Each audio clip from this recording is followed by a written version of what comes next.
Gamers. Today we're going to be talking about a rather interesting and unknown topic, the upcoming Minecraft 1.20 update. The update will likely be coming next summer, and will possibly be announced in the upcoming Minecraft Now livestream in August. Following up on the controversial and somewhat disappointing 1.19 Wild update, hopes and expectations for the 1.20 update are already high within the community. These expectations are also fueled by the hope that the number 1.20 will signal a large update as Minecraft graduates from its teenage years. However, looking back at the 1.10 Frostburn update, there's no past trend to base these expectations on. The 1.10 Frostburn update introduced magma blocks, nether wart blocks, red nether brick, and fossils, as well as strays, husks, and polar bears. This was by no means a groundbreaking new update, especially when compared to the following exploration update, which introduced illagers, totems, observers, shulker boxes, and more. Even the 1.9 update was more impressive, with the addition of end cities, shulkers, elytras, as well as a revamp to the combat system. Anyways, let's get back to the 1.20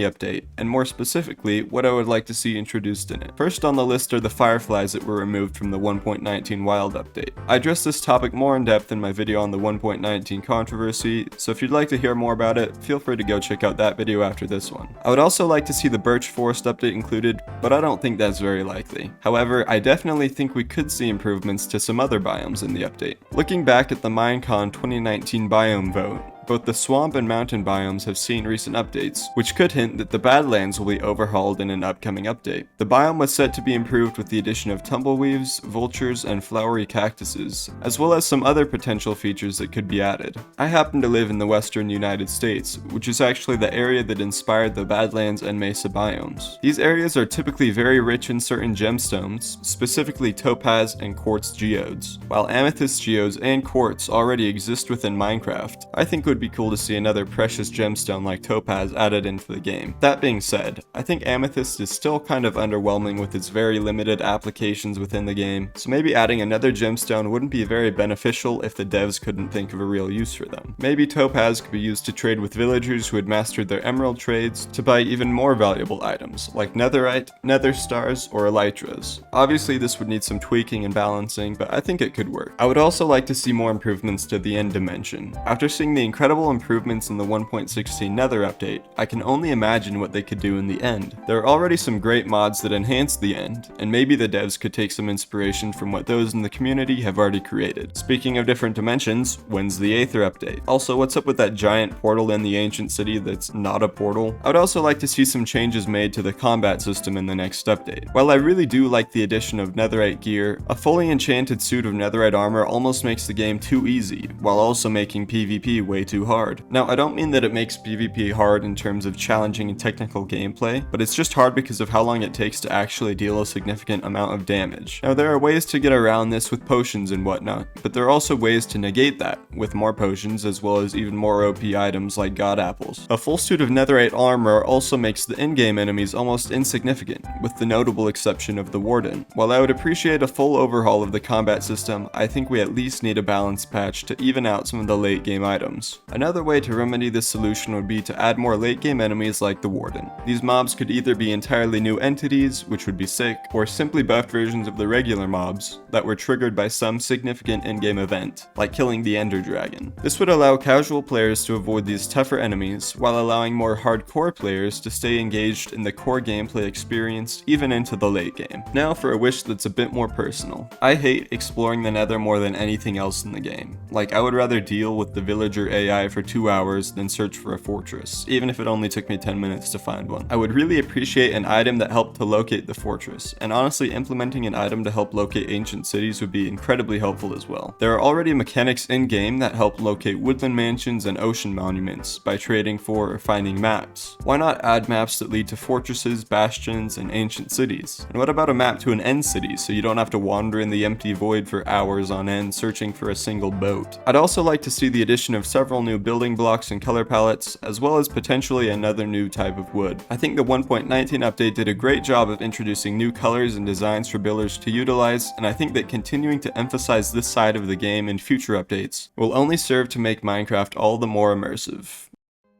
On a more serious note, I'd like to end this video with a short tribute to Technoblade. As many of you may have heard, Technoblade recently passed away following a long battle with stage 4 cancer. He was an inspiration to so many of us, and a beacon within the community, remaining kind and humble even as he completely outclassed his opponents in almost every scenario. He was an incredible creator and an even better person, and a great example to all of us. Please consider donating to the Sarcoma Foundation of America at curesarcoma.org in his honor.